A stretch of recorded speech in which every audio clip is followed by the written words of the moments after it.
KPCC അധ്യക്ഷ സ്ഥാനത്ത് മാറ്റമുണ്ടായേക്കുമെന്ന അഭ്യൂഹങ്ങൾക്കിടെ ഡൽഹിയിൽ നിർണായക കൂടിക്കാഴ്ചകൾ. AICC നേതൃത്വം വിളിച്ച യോഗം വൈകിട്ട് നടക്കാനിരിക്കെ അധ്യക്ഷ സ്ഥാനത്തേക്ക് പരിഗണിക്കപ്പെടുന്ന അടൂർ പ്രകാശും ബെന്നി ബെഹനാനും രമേശ് ചെന്നിത്തലയുമായി പ്രത്യേകം കൂടിക്കാഴ്ച നടത്തി. വ്യക്തിപരമായ കൂടിക്കാഴ്ചകൾക്കില്ല എന്നായിരുന്നു AICC ജനറൽ സെക്രട്ടറി KC വേണുഗോപാലിന്റെ പ്രതികരണം. വിവാദങ്ങളും അതൃപ്തികളും തുടരുന്നതിനിടെ AICC വിളിച്ച നിർണായക യോഗത്തിനാണ് കേരളത്തിൽ നിന്നുള്ള നേതാക്കൾ ഡൽഹിയിലെത്തിയത്.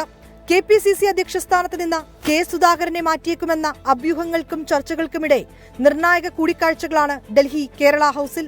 അധ്യക്ഷ സ്ഥാനത്തേക്ക് പരിഗണിക്കപ്പെടുന്ന അടൂർ പ്രകാശും ബെന്നി ബെഹനാനും രമേശ് ചെന്നിത്തലയുമായി കൂടിക്കാഴ്ച നടത്തി.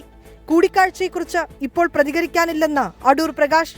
എല്ലാ കാലത്തും രമേശ് ചെന്നിത്തല പിന്തുണച്ചിട്ടുണ്ടെന്ന് ബെന്നി ബെഹന്നാൻ. എന്നെ വെറുതെ വിടും. എന്തായാലും തൽക്കാലം ഞാൻ ഒന്നിനും മറുപടിയില്ല. ഞാൻ രമേശിനെ കണ്ടത് ഞാൻ ഇത് ഒന്നും സംസാരിക്കാൻ വേണ്ടി വന്നല്ല. എൻ്റെ മര്യാദ അനുസരിച്ച് ഞാൻ ഇവിടെ വന്നപ്പോൾ രമേശ് ഇന്നലെ രാത്രി വന്നെന്ന് പറഞ്ഞു. രമേശിനെ കാണാന്ന് പറഞ്ഞ എൻ്റെ ഒരു മര്യാദയാണ്. അതേസമയം K സുധാകരനെ മാറ്റുന്നതിനെ അനുകൂലിച്ച AICC അധ്യക്ഷൻ മല്ലികാർജുൻ ഖർഗെയ്ക്ക് മുല്ലപ്പള്ളി രാമചന്ദ്രൻ കത്ത് നൽകി. വൈകിട്ട് 4 മണിക്ക് AICC ആസ്ഥാനമായ ഡൽഹി ഇന്ദിരാഭവനിലാണ് നേതാക്കളുടെ യോഗം.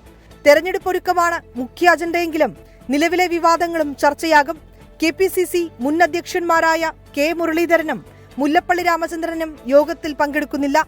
വൈകിട്ട് 4 മണിക്ക് മല്ലികാർജുൻ ഖർഗെയുടെയും രാഹുൽ ഗാന്ധിയുടെയും നേതൃത്വത്തിൽ ചേരുന്ന യോഗത്തിന്റെ പ്രധാന അജണ്ട തെരഞ്ഞെടുപ്പ് മുന്നൊരുക്കങ്ങളാണ്. എന്നാൽ വിവാദവും നേതൃമാറ്റവും ഉൾപ്പെടെ ചർച്ച ചെയ്യുന്ന അനൗപചാരിക യോഗങ്ങളാകും നിർണായകം. വിനീത VG, 24, ഡൽഹി.